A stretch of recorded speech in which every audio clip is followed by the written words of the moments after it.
Hi everybody, as I'm here, your transformation coach and founder of Heal the Heart, I empower you to achieve mental and emotional clarity, find your purpose, and take actions toward a more fulfilled and happier life. And this is another video from the Bits of Inspiration series, and we have Rhona Jukes, who is here among many other women who come together to share their stories with the hope that they can inspire and empower other women. Rhona Jukes is a real estate loan officer with Logix Federal Credit Union, and she's here to share her story about how going through life challenges at difficult times with integrity and compassion for yourself and those around you, you will get through it and come out on the other end, and you can be successful. Absolutely. Yeah. Absolutely. It's trying times. Of course. Welcome, Rhona. Thank you. Thank Thank you you so so much. much. Yeah, it's definitely trying times, and you think that you won't get through it. And, I was thrown many different life event curves.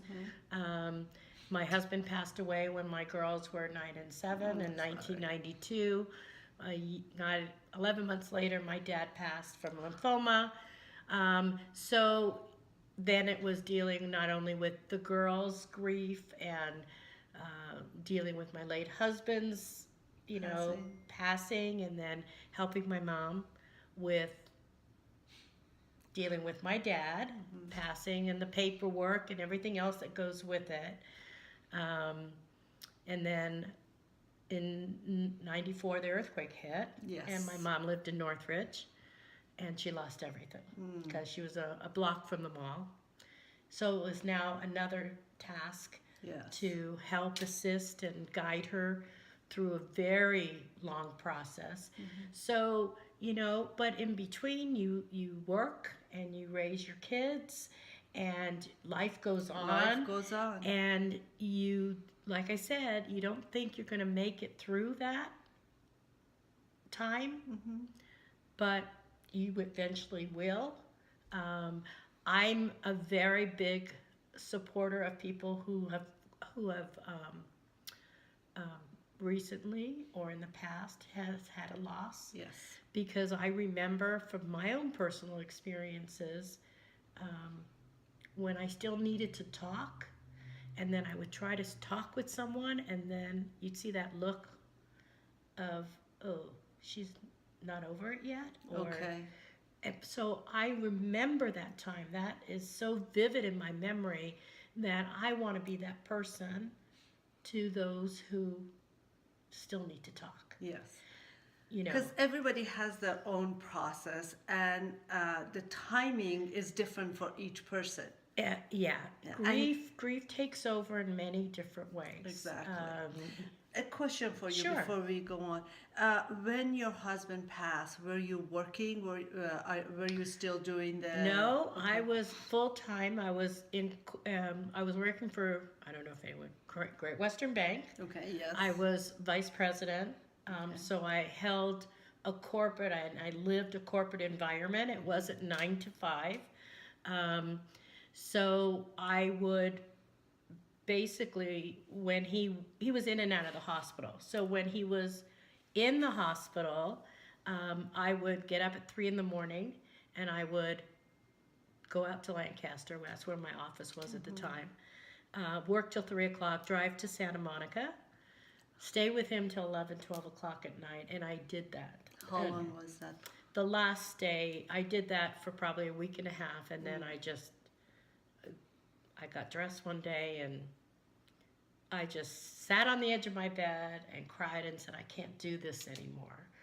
And back then there were no computers, so everything was typed, and I just went to my manager and just said, something has to give, and it has to be work. I unfortunately did not have the best support from my manager, and it turned out 2 days later he passed away. So, It was a very trying time, especially for my girls. Went through a lot of emotional stuff with my girls, and so I he died July 9th, and so I took the summer off, and I made that transition. I spent the time with the girls. The transition is you go back to school, I go back to work. And so, and then unfortunately they had to lose the second most important man in their life on June 8th, Following, 1993, yeah. when my dad passed. So, my girls have had a lot of emotional, I want to use the word in a way, but not as severe, but trauma, because they lose their dad, and then they lose their grandfather, trauma, and and then my mom, the earthquake hit, and so she lost everything, so she moved in with us. So my mom became our family unit, and so it was traveling with her and being with her and spending my Saturdays with her. And so I lost her in 2007. And that was a hard transition again, because it really felt like I was losing another spouse. Exactly. Right? Yes. And I missed my Saturdays with her, and the getting up and making that phone call. But at the time, you really think, is it ever going to end? Am I ever not going to feel this low? But you do, and it still happens to me today. But I just look back at the positive to everything. I still am very successful. My love is helping people get into homes. My love is helping the community and giving back. So I keep busy, and that's the key to everything. Is you've got to keep busy. You've got to keep moving and find what is your niche. Exactly. And to share. So I want to go back. Okay. When you were in the midst of everything that was happening, one right after another, I know, and you were supposed to be there, you were there for your kids, and then your mom and everything. What did you do for you? That's where I went wrong. Okay. I didn't do anything for me. Okay. My whole life was around my girls, my mom, helping her and protecting her with her rights when she lost her condo. So there was no time for me. And that is one thing I tell people today. Okay, that was my next question. That I know, now that we are outside, we can say I would do something different. But, it's being aware and understanding that you also need to do you. You need to take care of you. So what do you tell people? I tell people is you cannot help others until you help yourself. You know that old saying when you board the plane and they drop the oxygen mask and they say, put it on yourself first before you put it on anyone else. You have to take care of you. I put my whole personal life on hold. I didn't really have, I love my kids, don't get me wrong, and I love my mom, but I had nothing. I had nothing personal that I could say, this is mine. And then once it got to the point, it was like too late, I thought. Oh. Right? And then, I would say to people today, it happened. Let's understand how and why and how to deal with it, but don't forget who you are. Don't forget yourself, because you'll reach a point where, it's hard enough to meet people. I'm not a person that goes out and hangs out at bars or does anything, but meet them socially, through work, through networking, through whether it be your church or your temple. There are people out there willing to support you, understand you, and guide you. And not necessarily at a romantic level. No, not at all. It is just finding your tribe, finding the village, and understand that Exactly. I cannot do this by myself. Because as women, we think that, oh, we can do everything. We are wearing many hats and we can keep piling the plates in front of us. And like you said, we forget about who we are and lose Yes. ourselves in the process. And then we crash. And when we crash, we're going to crash and burn. And And I can everything tell else you, will crash. oh yeah, but I can tell you, I have been there. And Mm-hmm. I haven't shared this with anyone because to me I was embarrassed over it. Mm-hmm. But there were times where I couldn't even get dressed. Mm-hmm. I couldn't leave the house. I would live two lives. I would live the professional, The helping my mask. clients. I'd have the mask on. I'd have the smile on. I'd go to events. Mm-hmm. I'd be out there. And then that other person would come out Mm-hmm. At home. and I wouldn't get dressed and I wouldn't, I'm talking the whole weekend. If I didn't have any functions to go to or if I didn't push myself to go out, I'd stay in my pajamas and be depressed all weekend. Mm-hmm. But then I got to talking to someone who guided me and made me realize it's okay to feel that way. Where I would get more depressed because I was feeling that way. Exactly. Right? Because you don't know why you're feeling, why should I feel this way? And I'm thinking, oh my God, this all happened years ago. Why is it still affecting me? And he was able to show me and tell me it's okay to feel that way. And once I thought I was doing something wrong. I thought maybe I shouldn't be feeling this way because it's been so long. But a lot of people in my life, well, maybe not after this video, had no idea that I lived these two lives for so many years. And then I said, it's okay. It's okay if you don't feel like getting dressed today.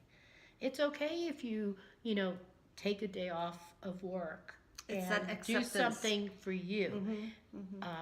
Guilt is very big for me because I always felt like I had to do for everybody else. I had to be there for everybody. And no, I realize I don't. Yeah. I have to be here for me. And being here for you is filling your own cup, is actually, in reality, you are here for everybody else as well. Because when you're full, you can give. Right. When you are empty, you can't. No. And also one comment about what you said, it doesn't matter how long has passed. No. There is no way that you can forget. It is, and you feel the loss. There are days that I wake up in the morning. My mom has been gone for 11 years. And I wake up in the morning and I want to cook something and I reach for the phone. As I'm thinking, it's like, oh, she's beyond a phone call. That makes me sad. And I've learned to allow myself to deal with the emotion and then go with my daily life and just live the life because we have so much that in this life that we should be thankful for. Exactly. And my mom passed away in 2007. Okay, I did have stenciling all through my house, I have to admit, but I went and redecorated. And I remember coming home and they had painted and gotten rid of the stenciling and how beautiful it looked. And the first thing I wanted to do was call my mom to tell her how great it looked. And I lost it in front of these poor guys, painters. And you know what they did? They were great. They asked everybody to go outside for 5 minutes. They gave me my moment. I got over it. And I just, instead of picking up the phone and calling my mom, I just said it out loud because I know she's going to hear it.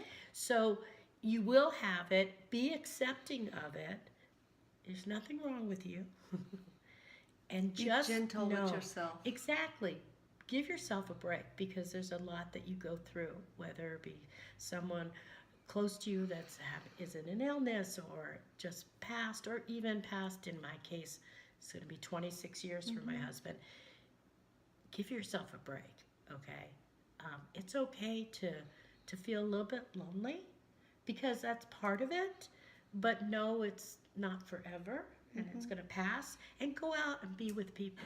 Don't be afraid to do things on your. Start loving yourself again. Thank you so much. You're welcome. This is so wonderful. And I'm so filled with gratitude for Oh. you to be here and sharing your About story. it. And if I can help one person and help them understand they're okay, it's okay, then it fills my heart. Thank you so much. You're welcome. Thank you. Thank you so much. Well, thank you for watching. And if you have a story you would like to share, I am pretty sure there's someone out there who would love to hear and will be inspired and empowered by your story. Contact me at azamirolian@healtheheart.com. You take care and talk to you soon. Bye-bye. Bye now.